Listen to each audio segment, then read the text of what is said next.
masyarakat Kota Bekasi kucurkan dengan keringatnya.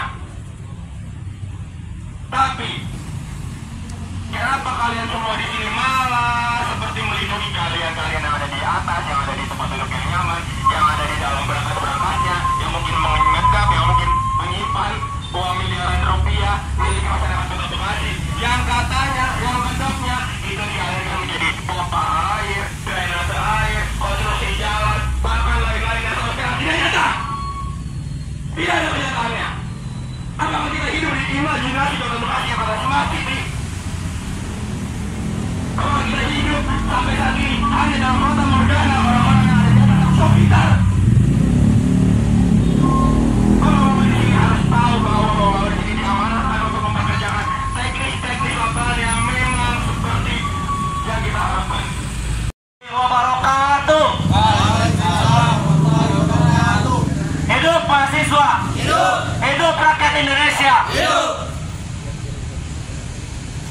Dinas Bina Marga Sumber Daya Air (DBMSDA) merupakan perangkat daerah yang menyelenggarakan urusan pemerintahan, bidang pekerjaan umum dan penataan, sub urusan pemerintahan, bidang pekerjaan umum dan penataan, sub ruang urusan sumber daya air, drainase, jalan dan jasa konstruksi dalam dinas. Berdasarkan keputusan Perwal nomor 95 tahun 2018 yang memiliki tugas dan fungsi kepala dinas, mempunyai tugas membantu wali kota dalam memimpin, mengendalikan, dan mengkoordinasikan perumusan kebijakan teknis dan pelaksanaan fungsi urusan pemerintahan yang menjadi kewenangan dinas yang meliputi bidang bina marga sumber daya air, perencanaan dan pengendalian serta sarana pengembangan penerangan jalan umum dan taman untuk mencapai visi dan misi dinas. Sebagai SKPD yang berwenang melakukan pengelolaan sumber daya air di tingkat Kota Bekasi, dengan demikian DBMSDA bersama PLT Wali Kota bertanggung jawab untuk mengkoordinasikan, memantau, dan mengendalikan penanganan fungsi urusan pekerjaan umum dan penataan ruang, suburusan sumber daya air, drainase, jalan, dan jasa konstruksi yang meliputi pelaksanaan di bidang bina marga sumber daya air.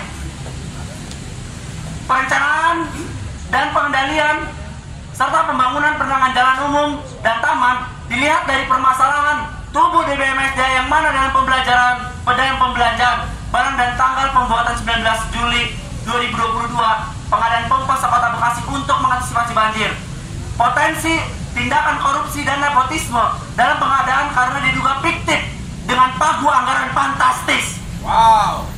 Walaupun sudah diadakan audiensi, saat dicek di lapangan ternyata masih banyak yang belum terrealisasi kinerjanya dan belum terjadi kelalaian dalam menggelar pekerjaan soal sedotan air, sodetan air. Karena dalam melakukan pengerjaan dengan waktu yang sudah ditentukan tidak mampu menyelesaikan dan di lapangan pun berdampak terhadap kerapian lingkungan yang dikarenakan semrawut pengerjaannya dan belum selesai. Kami menduga terjadi praktek korupsi berdasarkan Undang-Undang RI nomor 31 tahun 1999 tentang pemberantasan tindak pidana korupsi sebagaimana telah diubah dengan Undang-Undang RI nomor 20 tahun 2001 tentang perubahan atas Undang-Undang RI nomor 31 tahun 1999 tentang pemberantasan tindak pidana korupsi. Hal demikian tidak patut dibiarkan karena perbuatan tersebut sudah melawan hukum seperti yang diatur Undang-Undang nomor 28 tahun 1999 tentang penyelenggaraan negara yang bersih dan bebas dari korupsi dan nepotisme. Berangkat dari permasalahan yang menjadi negara dan berangkat dari permasalahan yang ada sebagai negara demokrasi dengan landasan Undang-Undang nomor 9 tahun 1998 tentang kemerdekaan menyampaikan pendapat di muka umum, maka dari itu kami Aliansi Pemuda Pembaru Bangsa menuntut: 1. Meminta Kepala PLT Wali Kota Bekasi untuk segera mencopot Dinas Bina Marga Sumber Daya Air Kota Bekasi karena tidak becus di bidang terkait. 2. Meminta kepada Kepala Kejaksaan Negeri Bekasi untuk segera memeriksa Kepala Dinas Bina Marga Sumber Daya Air karena diduga terjadi praktek korupsi dalam pengadaan pompa air sekota Bekasi sehingga adanya proyek fiktif. 3. Meminta kepada Kejaksaan Negeri Bekasi dan PLT Wali Kota Bekasi untuk segera menindak seluruh oknum yang terlibat dalam praktek KKN